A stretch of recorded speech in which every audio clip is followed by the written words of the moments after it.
Jacques Aristide de nouveau avec vous. Nous passons au crible à ces questions qui font débat aux États-Unis. Nos invités, professeur Amadou Koné de l'Université de Georgetown et l'avocat Matthew Galuzzo. D'emblée, quelques-uns de vos commentaires sur la page Facebook de Washington Forum. Aingo Andrianor d'Antananarive, Madagascar. Si l'Amérique annule le mariage homo, l'Afrique va suivre ses décisions. Edmond Ramazani de Kinshasa. L'avortement n'est pas un acte à tolérer, mais l'Afrique peut apprendre à des Américains, notamment concernant la gestion et la redistribution du revenu national. Pour la Coupe du Monde, la ville de Lubumbashi a célébré avec joie la victoire de la Belgique face aux États-Unis et espère la voir en finale. On en parlera tout à l'heure, évidemment. Nangis Gaïdé de N'Djamena, sachons, nous, Africains, tirer toutes les leçons de la réélection de Barack Obama au nom de la paix et la stabilité de nos pays et le bonheur de nos peuples. Et Bali Traoré de Bamako, je pense qu'on ne doit en aucun cas autoriser le port d'armes aux citoyens. L'État doit tout faire pour sécuriser ses citoyens. Voilà, réaction de nos téléspectateurs. Mais qu'en pense la diaspora africaine aux États-Unis? Roger Muntu a été à la rencontre de quelques-uns d'entre eux. Salut Roger. Salut Jacques. Les personnes d'origine africaine constituent l'un des plus grands groupes ethniques non européens aux USA. Ils sont pour la plupart devenus citoyens américains et nous avons rencontré certains en Virginie pour recueillir leur point de vue sur la déclaration de droit ou la United States Bill of Rights. René Tchasouma est gérant de BTH, une maison d'achat et des réparations des pneus. Il vit aux USA avec sa femme et son fils depuis 15 ans. Ce citoyen américain est originaire du Congo. Oui, la déclaration des droits, c'est une bonne chose pour les États-Unis parce que si j'ai une bonne mémoire, c'est une déclaration qui a été faite en 1799 et cette déclaration avait aussi ses devoirs parmi ces déclarations. Et parmi ces déclarations, il y en a qui sont bénéfiques pour les Américains et il y en a d'autres qui sont controversées en voyant par rapport à mon pays d'origine d'où je viens. Donc c'est un peu difficile de partager des avis avec eux.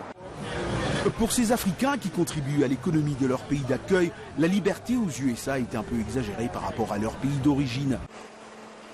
Paul Siladin est venu du Togo.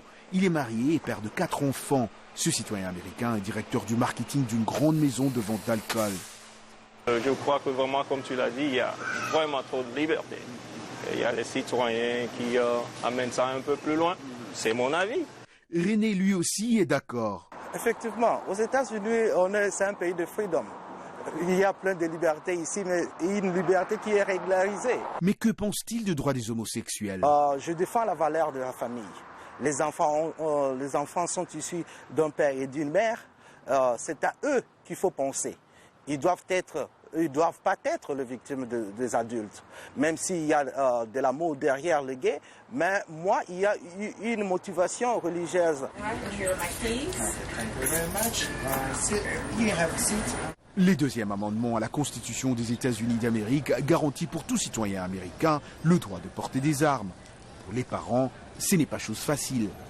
Récemment, pas plus tard que le mois passé, non, la semaine passée, je vais dire, il y a un enfant qui a été tué simplement parce qu'il a essayé de jouer un peu avec l'arme de son papa.